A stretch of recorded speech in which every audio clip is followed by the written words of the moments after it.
Hello friends दोस्तों, भारतीय राज्य व्यवस्था में लोक सेवाओं में लोग आज बात करेंगे संवैधानिक उपबंध के बारे में।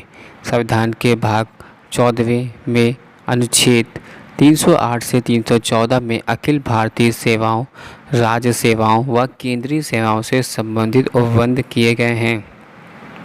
अनुच्छेद 308 में यह स्पष्ट करता है कि ये उपबंध जम्मू कश्मीर राज्य के लिए लागू नहीं है। भर्ती तथा सेवा शर्तें। अनुच्छेद 309 संसद व राज्य विधायिकाओं को क्रमशः केंद्र व राज्य सरकारों के अधीन लोक सेवाओं के अंतर्गत किसी पद पर नियुक्त व्यक्ति की भर्ती व सेवाएं शर्तें नियमन करने के लिए शक्तियां प्रदान करता है। इन कानूनों के बनने तक राष्ट्रपति अथवा राज्यपाल इन मामलों के विनियमन के लिए नियम बना सकता है।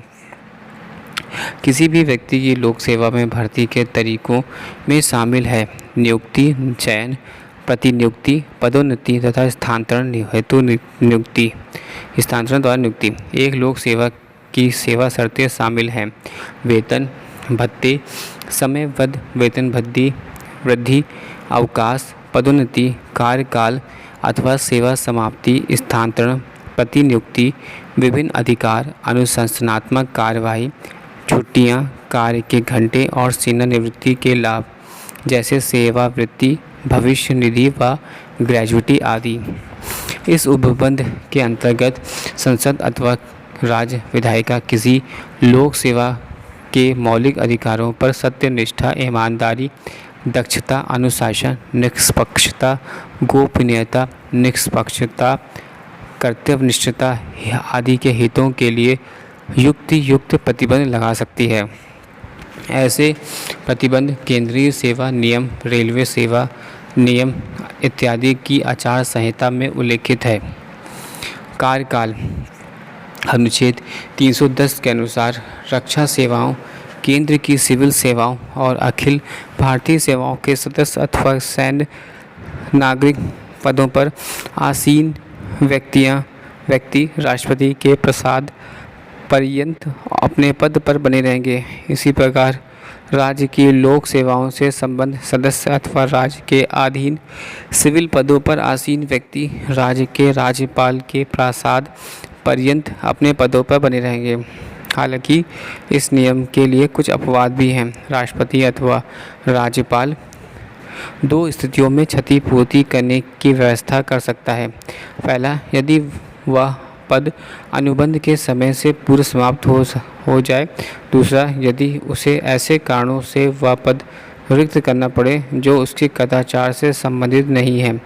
ऐसे अनुबंध सिर्फ एक ऐसे व्यक्ति के साथ हो सकता है जिसने सरकारी सेवा में नया प्रवेश किया है और वह सैन्य सेवा, केंद्रीय सेवा, अखिल भारतीय सेवा अथवा किसी राज्य की लोक सेवा का सदस्य न हो। लोक सेवकों के लिए संरक्षण उपाय।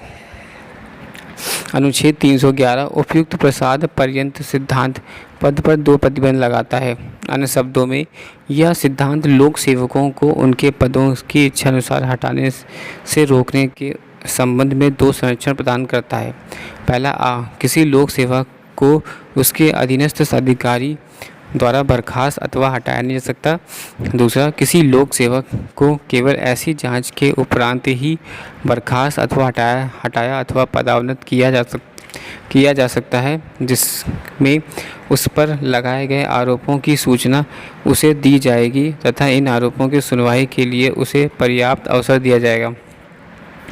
उपरोक्त उपाय केवल केंद्र को ही दिया जाएगा। सेवा, अखिल भारतीय सेवा, राज्य की सिविल सेवा अथवा केंद्र व राज्य के अधीन सिविल पद पर आसीन व्यक्तियों को ही उपलब्ध रहेंगे। ये सैन्य सेवाओं व सैन्य पद पर आसीन व्यक्तियों पर लागू नहीं होंगे। हालांकि दूसरा उपाय निम्न तीन परिस्थितियों में लागू नहीं होगा। पहला, जब लोक सेवक को उसके आचरण के आधार पर ही उसके पद से बर्खास्त, हटाया अथवा पदोन्नत किया गया हो। दूसरा, जब किसी लोक सेवा को बर्खास्त करने या हटा सकते हैं अथवा उसे पदोन्नत कर सकते हैं कि शक्ति प्राप्ति पदाधिकारी इस बात के प्रति संतुष्टि हो कि ऐसी जांच व्यवहारिक नहीं है। आगे, जब राष्ट्रपति व राज्यपाल इस बात पर संतुष्ट हो कि राज्य की सुरक्षा के हित में ऐसी जांच उचित नहीं है। मूलतः नौकरशाह को सुनवाई के लिए 2 मौके दिए गए थे, पहला जांच के समय, दूसरा दंड के समय।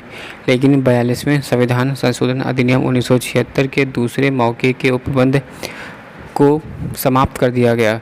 अब व्यवस्था यह है कि जांच के दौरान साक्ष्यों के आधार पर अगर उसकी गलती साबित हो जाती है तो उन्हें दंडित करने, जैसे बर्खास्तगी, हटाने, पदोन्नति आदि से पहले सुनवाई का मौका नहीं दिया जाएगा। उच्चतम न्यायालय ने उक्त सुनवाई को उचित मौका को ध्यान में रखते हुए शामिल किया है। पहला स्वयं के अपराध से इनकार करने और स्वयं को निर्दोष सिद्ध करने का अवसर, उसे यह बताया जाए कि उस पर लगे आरोपों का अभियोग का आधार क्या है, उसके विरुद्ध प्रस्तुत किसी गवाह अथवा स्वयं का अथवा उसके बचाव में प्रस्तुत किसी गवाह का अपने बचाव के लिए परीक्षा का अवसर। अनुशासनात्मक प्राधिकारी जांच अधिकारी की रिपोर्ट की एक प्रति अभियुक्ति सिविल सेवक के अध्ययन के लिए देगा और उस पर विचार करने से पूर्व सिविल सेवक की टिप्पणी मांगेगा। अखिल भारतीय सेवाएं। अखिल भारतीय सेवाओं में के संबंध में अनुच्छेद 312 में निम्नलिखित उपबंध किए गए हैं। यदि राज्यसभा एक प्रस्ताव पारित करे कि ऐसा करना राष्ट्रहित में आवश्यक अथवा उचित है, तो संसद एक नवीन अखिल भारतीय सेवा का सृजन कर सकती है। ऐसे किसी संकल्प को राज्यसभा में उपस्थित और मतदान करने वाले सदस्यों के 2/3 बहुमत से पारित होना आवश्यक है। राज्यसभा को यह शक्ति भारत संघ की में राज्यों के हितों के लिए सुरक्षा दी गई है। संसद अखिल भारतीय सेवाओं में नियुक्ति व्यक्तियों की भर्ती व सेवा शर्तों का नियमन कर सकती है। तदनुसार इस उद्देश्य के लिए संसद ने अखिल भारतीय सेवा अधिनियम 1951 अधिनियम किया। ये सेवाएं संविधान के प्रारंभ होने के समय भारतीय प्रशासनिक सेवा तथा भारतीय पुलिस सेवा इस उपबंध के अंतर्गत संसद द्वारा स्थापित सेवाएं मानी जाएंगी। अखिल भारतीय न्यायिक सेवा के अंतर्गत कोई भी पद जिला न्यायाधीश से कमतर नहीं होना चाहिए। इस सेवा का सृजन करने वाली विधि को अनुच्छेद 368 के तहत संविधान में संशोधन नहीं माना जाएगा। यद्यपि 42वें संविधान संशोधन अधिनियम 1976 में अखिल भारतीय न्यायिक सेवाओं के सृजन के लिए उपबंध किया गया, परंतु अब तक ऐसी कोई विधि तैयार नहीं की गई। अन्य प्रावधान। अनुच्छेद 312 का संसद को यह अधिकार देता है कि वह 1950 से पूर्व क्राउन इन मीडिया की सिविल सेवा में नियुक्ति व्यक्तियों की सेवा शर्तों को परिवर्तित कर सके अथवा हटा सके। अनुच्छेद 313 संक्रमणकालीन उपबंधों से संबंधित है और यह कहता है कि जब तक अन्यथा कोई व्यवस्था न हो 1950 से पूर्व की लोक सेवाओं से संबंधित कानून रहेंगे। अनुच्छेद 314 में कुछ विशिष्ट सेवाओं के मौजूदा अधिकारियों की सुरक्षा के संबंध में किए गए उपबंधों को 28वें संविधान संशोधन अधिनियम 1972 द्वारा निरसन कर दिया गया है।